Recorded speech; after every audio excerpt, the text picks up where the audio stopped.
wil jou vertel van ek nou, haar naam was Tina.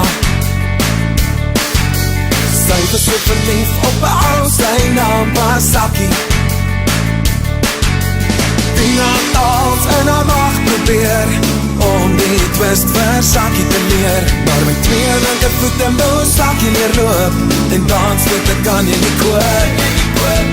Hy het nooit geleer om te twist, hy het nooit geleer om te move saam met die groove. Elke keer as jy probeer om die moves te leer, kon hy nie kop met die twist. Twist, ooh baby, twist. Elke keer as jy probeer om die moves te leer, kon hy nie kop met die twist. Alpha Murray's het gesig toe Saki daar aankom.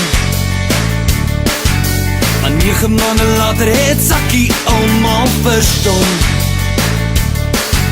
Want Saki het gesien hoe ouens Tina vra om te twist en het gebeur, het sou hom altyd pla.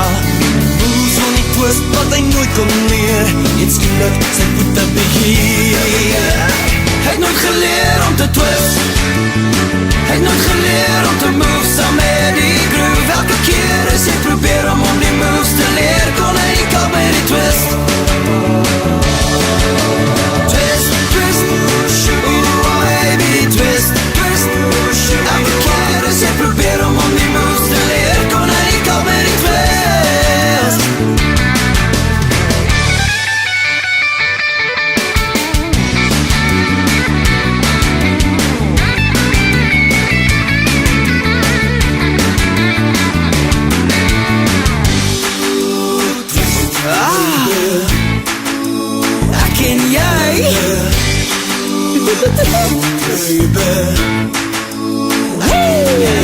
Maar nou kan ek en jy 'n les by Saki kry.